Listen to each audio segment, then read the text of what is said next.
Wir haben es Ende Juni. Es ist 7:31 Uhr. Es sind gefühlt 28 Grad schon draußen und ich schwinge mich erstmal auf meinen Rasen. Zweite Tasse Kaffee hinter mir und ich sehe es immer wieder in den Foren, aber auch bei YouTube und bei Instagram. Ich bekomme Fragen, die ich sehe. Wo ist denn eigentlich unser Ziel? Jetzt im Sommer für uns Rasenenthusiasten, was wollen wir? Einen sattgrünen Rasen haben mit einer schönen, dichten Grasnarbe. Schön flach auch vielleicht noch im Idealfall. Das sind natürlich alles Ziele, da wollen wir hin. Und wenn ich mir so eine schöne Rasenfläche jetzt anschaue im Sommer, dann braucht diese Rasenfläche natürlich Wasser. Sie braucht Wasser, die entsprechenden Wassermengen müssen den Rasen versorgen, damit er nicht austrocknet. Aber neben diesem Wasser benötigt er auch die entsprechenden Nährstoffe. Nährstoffe sind nicht zu vernachlässigen, auch nicht im Sommer, denn je nachdem, welche Nährstoffe ich der Pflanze jetzt zufüge, kann ich auch dafür sorgen, dass so ein Rasen auch bei den hohen Temperaturen in diesen Stresssituationen gesund und vital bleibt und wir weiterhin eine schöne Rasenfläche haben. Schöne Rasenflächen kann ich eigentlich schon in relativ wenigen Schritten erreichen und zwar einfach durch regelmäßiges Mähen, die entsprechende Bewässerung, aber auch Gabe von Dünger in den entsprechenden Intervallen. Wie komme ich jetzt aber von einer schon schönen Rasenfläche hin zu einer wirklich perfekten Rasenfläche? Und das geht meiner Meinung nach jetzt im nächsten Schritt über das Thema Flüssigdüngen. Der größte Teil der Nährstoffversorgung sollte grundsätzlich über den Boden stattfinden, denn der Boden ist in der Lage, Nährstoffe zu speichern und diese dann entsprechend der Wurzel respektive dem Blatt zur Verfügung zu stellen, wenn es benötigt wird. Bei der Nährstoffversorgung über den Boden muss ich allerdings beachten, dass eine Düngegabe über den Boden nicht direkt seine Wirkung zeigt. Denn diese Dünger, egal ob wir jetzt Stickstoff draufgeben, Kalium oder Phosphor, müssen erstmal durch Mikroorganismen pflanzenverfügbar gemacht werden. Und dieser Prozess im Boden dauert zum Teil 3 Wochen und ich sehe das Ergebnis des Düngers nicht sofort. Auch laufe ich Gefahr, dass bei der Düngung über den Boden gewisse Nährstoffe festgesetzt werden. Entweder weil der pH-Wert nicht stimmt, weil die Pflanze so gar nicht rangekommen ist oder eins dieser entsprechenden Nährsalze viel zu schnell oxidiert ist. Zusätzlich zur Nährstoffversorgung über den Boden kann ich der Pflanze Nährstoffe über das Blatt zuführen. Und zwar über eine sogenannte Blattapplikation. Diese Blattapplikation, im Englischen Foliar Application genannt, stellt der Pflanze die Nährstoffe direkt am Ort des Bedarfs zur Verfügung. Somit ist eine Blattapplikation wesentlich effektiver als eine Düngung über den Boden, denn es kommt hierbei weder zu Festsetzungen im Boden noch zu Auswaschungen. Beim Flüssigdüngen unterscheide ich grundsätzlich 2 Arten. Und zwar zum einen das Flüssigdüngen über die Bodenapplikation. Das bedeutet, ich gebe einen flüssigen Dünger auf den Rasen auf und die relativ großen Wasserperlen, Wassertropfen gelangen auf die Oberfläche des Rasens bzw. gehen zur Grasnarbe herunter und werden dann anschließend eingeregnet, so dass sich die Nährstoffe in den Boden hereinarbeiten können, dort dann wirksam sind. Zum Zweiten über die sogenannte Blattapplikation. Bei der Blattapplikation habe ich sehr, sehr feine Tröpfchen und diese Tröpfchen, die haften nun am Blatt und können somit von der Pflanze aufgenommen werden und all die Nährstoffe, die wir dann ja in dieser Flüssigkeit dem Blatt hinzufügen, dort schnell aufgenommen werden und dann entsprechend in den Blattscheiden des Grases gespeichert werden können und dem Blatt zur Verfügung gestellt werden. Somit gibt es im Profibereich für diese riesigen Flächen, gerade wenn wir uns Golfplätze anschauen, auch entsprechend große Maschinen, die dort den flüssigen Dünger als Blatt- oder Bodenapplikation aufgeben. Im Privatbereich lohnt es sich nicht, eine riesengroße Maschine zu kaufen für vielleicht 5.000 bis 10.000 Euro. Es sei denn, ich habe jetzt wirklich eine Rasenmacke und ein riesengroßes Grundstück. Das soll aber nicht heißen, dass wir im Privatbereich auf das Thema Flüssigdüngen verzichten müssen. Wir haben halt auch die Möglichkeit, unserem Rasen nochmal den entsprechenden Kick zu geben. Und zwar können wir hier mit relativ einfachen Mitteln in das Thema Flüssigdüngen einsteigen. Für mich ein Gerät, was ich schon seit mehreren Jahren im Einsatz habe, in Birchmeier Aquamix 1.25V, ist ein Flüssigdüngermischer bzw. Behälter. Der hat hier drin einen Ansaugschlauch mit einem Filter. Und ich bin in der Lage, zum Beispiel Mikroorganismen oder einen Mikroorganismendünger hineinzugeben, das Ganze mit Wasser zu vermischen, ein bisschen wirken lassen und dann dieses Gerät mit meinem Gartenschlauch verbinden, hier über die Einstellung entsprechend dosieren, das Ganze hier in Bodenapplikation aufzutragen. Warum eine Bodenapplikation mit diesem Gerät? Denn die Wassertropfen, die hier rauskommen, sind relativ groß und sie wären gar nicht in der Lage, auf dem Blatt zu verweilen. Das heißt, dieses Gerät kommt bei mir zum Einsatz beim Thema Mikroorganismendünger oder auch Wetting Agents, also all das, was flüssig auf den Boden aufgetragen werden soll. Bei der Blattapplikation habe ich die Möglichkeit, ganz einfach aus dem Baumarkt mir zum Beispiel so ein Drucksprühgerät zu holen. Wir haben einen 5-Liter-Tank. Ich kann hier einen entsprechenden Flüssigdünger hineingeben, aber auch Herbizide und kann dann hiermit einen gewissen Druck aufbauen. Anschließend über diese Sprühlanze, die sehr, sehr fein sprüht, entsprechend entweder auf Stellen, die mit Unkraut befallen sind, heraufgeben oder auch auf eine Rasenfläche. Diese Dinger sind in meiner Sicht allerdings recht unhandlich, denn ich habe hier so eine Schlaufe, die muss ich mir über die Schulter spannen. Das wackelt immer hin und her und ich bin ständig dabei, immer diesen Druck wieder neu aufzupumpen.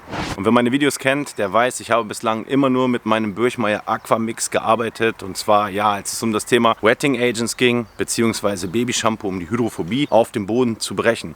Jetzt will ich zusammen mit euch in das Thema Flüssigdüngen einsteigen und habe mich dafür für einen Backpack Sprayer von Flowzone entschieden. Dieser hat einen Lithium-Ionen-Akku mit 18 Volt, digitale Anzeige und dieser Akku hält 2,5 Stunden und das ist lang genug, um hier 2, 3, 4 bis 10 Mal vielleicht sogar um mein Grundstück herumzugehen. Meine Wahl fiel auf den, weil er hat einen 15-Liter-Tank. Das heißt, er ist unheimlich groß, dieser Tank. Und ich habe neben der Literanzeige auf dieser Seite auch nochmal die Gallon-Anzeige. Und das ist für mich schon ein sehr wichtiger Punkt, denn ich schaue auch viele amerikanische YouTube-Videos und in Amerika rechnet man einfach in Gallon und Ounce und Pounds und Square Feet. Und das gibt mir immer so eine Richtlinie, wie viel Wasser denn dort zum Beispiel pro 100 Quadratmeter oder 1000 Square Feet eingesetzt wird. Entscheidendster Faktor bei der Suche danach war für mich, dass dieser Flowzone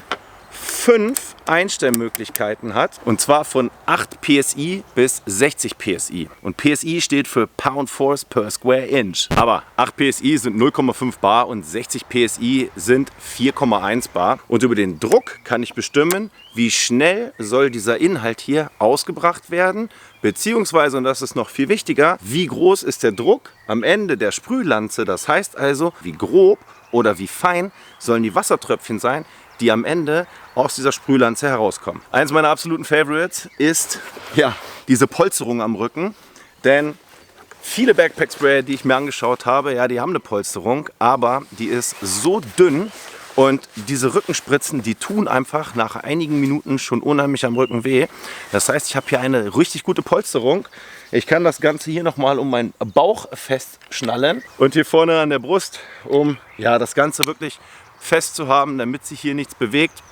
Ich habe meine Sprühlanze hier rechts, das heißt, ich ziehe einmal hoch, hier nach rechts und dann habe ich meine Sprühlanze hier schon in der Hand. Und dieser Rucksacksprayer ist nicht nur leicht, sondern er ist auch extrem leise. Das heißt, ich kann hier auch auf Stufe 5 auf einen Sonntag über den Rasen gehen und heute ist Sonntag und das werden wir heute auch machen, über den Rasen gehen, ohne dass sich die Nachbarn beschweren. Stufe 1, 2, 3, 4, 5 und das ist leise und ich spreche leise.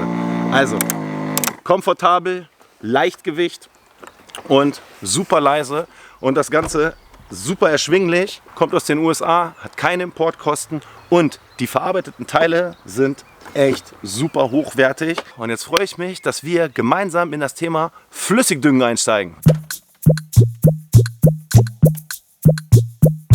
Der erste und wahrscheinlich auch wichtigste Schritt, wenn es in das Thema Flüssigdüngen geht, ist die genaue Anzahl der Quadratmeter eurer Rasenfläche. Viele Grundstücke sind verwinkelt und es macht es einem nicht leicht, die entsprechenden Quadratmeter sehr leicht auszuberechnen. Habe ich eine quadratische Fläche oder eine rechteckige Fläche, dann messe ich einfach die zwei Seiten und weiß ganz genau, wie viel Quadratmeter habe ich. Habe ich allerdings verwinkeltes Grundstück oder eine Rasenfläche, so wie wir das hier bei uns haben, oder habe ich auch viele Rundungen drin, dann kann das schon mal ein bisschen kompliziert sein. Macht es euch einfach. Nehmt euch zum Beispiel so ein Rollmaß hier, das hat 30 Meter an Länge und misst die kompletten laufenden Meter eures Rasens. Das heißt, ihr geht einmal komplett herum. Dann habt ihr eine Summe der gesamtlaufenden Meter. Diese Summe teilt ihr durch 4 und das Ergebnis daraus setzt ihr ins Quadrat. Schon habt ihr die Gesamtquadratmeterfläche eures Rasens, idealerweise vielleicht sogar bis in den Quadratzentimeter genau. Die Information über die genaue Quadratmeteranzahl eures Rasens ist wichtig, denn ihr müsst später in der Lage sein zu wissen,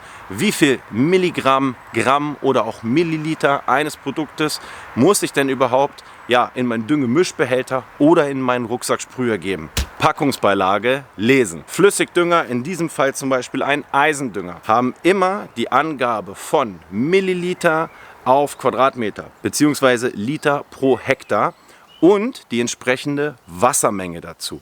In diesem Fall als Beispiel haben wir 20 Liter dieses Iron Shots mit 200 bis 600 Liter Wasser pro Hektar. Und das ist wichtig. Wasser ist irgendwann mit einer entsprechenden Flüssigkeit, mit dem Dünger, den ich dazugebe, gesättigt. Das heißt, ich brauche eine entsprechend hohe Wassermenge, damit ich hier nicht in eine Übersättigung des Wassers komme. Und diese Hektarangaben, wie teile ich die? Einfach durch 10.000. Ein Hektar sind 10.000 Quadratmeter. Ich teile also die Angaben durch 10.000 und multipliziere sie dann nochmal mit meiner entsprechenden Quadratmeteranzahl. Im zweiten Schritt muss ich sicherstellen, dass ich weiß, wie schnell ist denn überhaupt meine Schrittgeschwindigkeit, wenn ich hier über meinen Rasen gehe.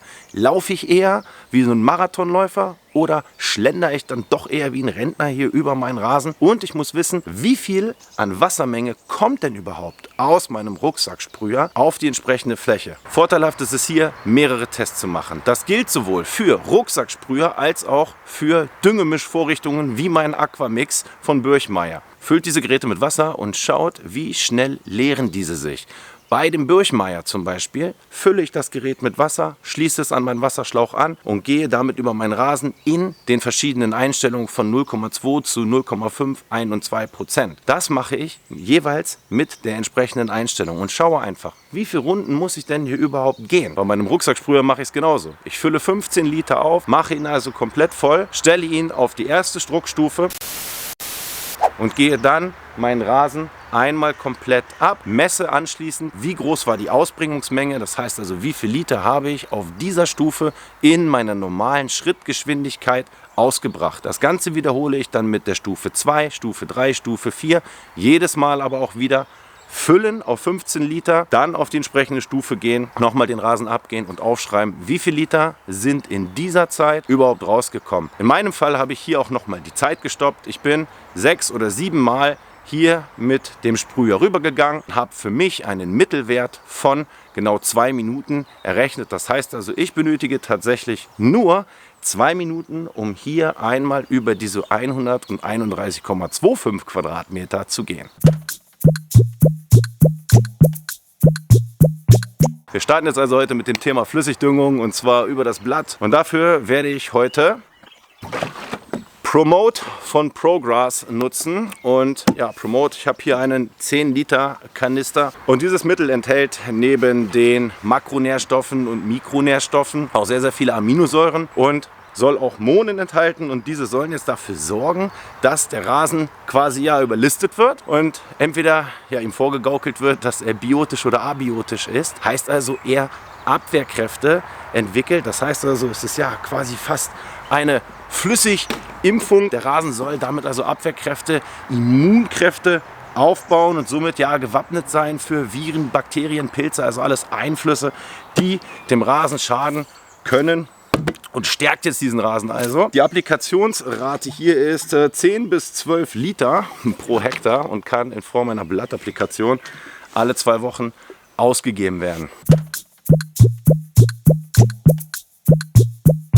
So, ich kenne jetzt also die entsprechende Milliliteranzahl des Promote und die entsprechende Wassermenge. Und ich hatte ja gesagt, ich habe mir schon mal aufgeschrieben, auf welcher Stufe wie viel Wasser hier tatsächlich in diesen 2 Minuten, die ich hier zum Ablaufen dieser Rasenfläche benötige. Und das ist bei mir in Stufe 1 4 Liter, Stufe 2 4,4 Liter, Stufe 3 5 Liter, Stufe 4 5,6 Liter und in Stufe 5 dann 6 Liter. Jetzt weiß ich, ich brauche 6,56 Liter. Ich würde jetzt schauen, dass ich ja tatsächlich das auf der Stufe 5 laufen lasse, denn auf Stufe 5 habe ich halt den größten Druck und somit auch wirklich die feinsten Wasserperlen. Und ich möchte ja, dass diese auch auf dem Blatt haften bleiben. Heißt also, ich werde jetzt hier statt den 5,56 Liter das Ganze mit 7 Liter auffüllen und meine Schrittgeschwindigkeit ein ganz kleines bisschen drosseln, sodass ich ja hoffentlich dann entsprechend zum Ende hin den Kanister auch tatsächlich leer bekommen habe,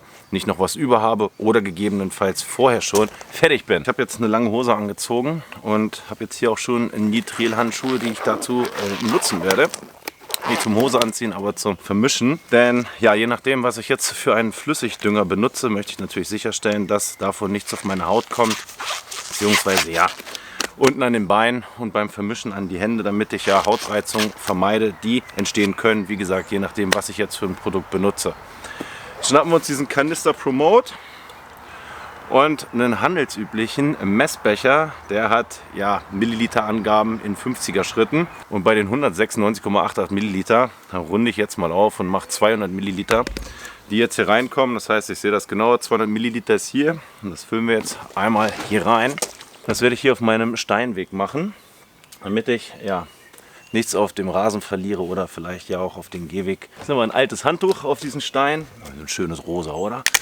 Und einmal komplett diesen Kanister schütteln, damit sich auch alles gut verteilt. Aufschrauben und so eine braune Flüssigkeit. Und ich sehe schon, das war ganz gut, dass ich das Handtuch benutzt habe, denn das träufelt hier tatsächlich an der Seite runter und auch hier an der Seite des Bechers. Und daher einmal sauber machen. Schau mal, diese braune Flüssigkeit und ich rieche jetzt tatsächlich mal dran. Und es riecht wie Vegemite. Wer diesen australischen Brotaufstrich kennt, es riecht original nach Vegemite. Das ist ein Hefeextrakt-Aufstrich und genauso riecht das. Und das kommt jetzt da rein, füllen das Ganze auf mit 7 Liter Wasser und rühren das dann einmal schön durch.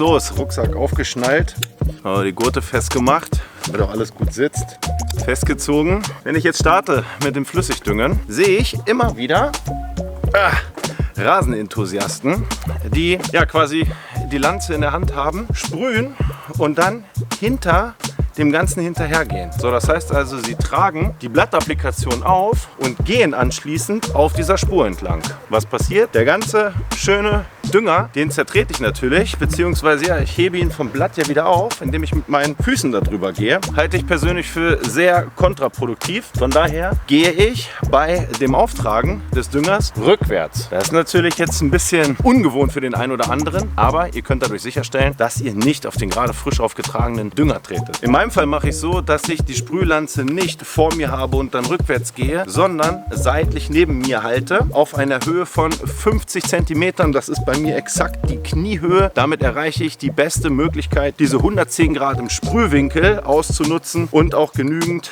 Distanz habe, um wirklich jedes einzelne Blatt auch zu erreichen. Damit auch nichts ja wirklich in meine Atemwege kommt, stelle ich mich seitlich daneben und gehe dann rückwärts. Ich starte hier in dieser Ecke, gehe dann einmal eine Bahn in die andere Richtung. Ich habe hier doppelt gemäht, das heißt also Double Lines. Die helfen mir ganz gut, denn so eine Double Line ist ca. 80 cm. Ich habe eine 45er Schnittbreite an meinem Swartman. 45 und 45 macht 90 und so ganz 90 sind es nicht, die sind dann immer noch mal ein bisschen enger. Aber das ist total genial, denn ich kann mich jetzt hier an den ja vom Swartman gemähten Streifen orientieren und habe meine Sprühbahn. Kann somit sicherstellen, dass ich auch keine Überlappungen habe und somit der Gefahr einer eventuellen Verbrennung durch Überdüngung an einer Stelle dem Ganzen entgegenwirke. So.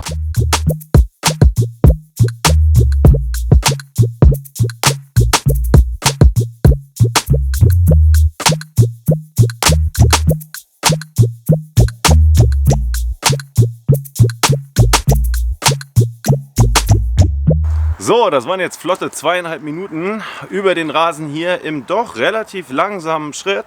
Und die ganzen 7 Liter sind leer geworden. Von daher heißt es jetzt für mich, schauen, dass es in den nächsten 3 Stunden auf jeden Fall keine Niederschläge gibt. Denn das Mittel braucht über die Blattapplikation circa 1 bis 3 Stunden, um wirksam zu sein. Aber für den Rest des Tages ist zumindest Stand jetzt kein Regen angesagt. Von daher bin ich da guter Dinge. Für mich heißt es jetzt erstmal, den Rucksacksprüher einmal auszuwaschen, alles sauber zu machen. Dann mich einmal abzuwaschen, mich unter die Dusche zu stellen. Ich bin komplett durchgeschwitzt. Ihr habt es wahrscheinlich im Video auch gesehen.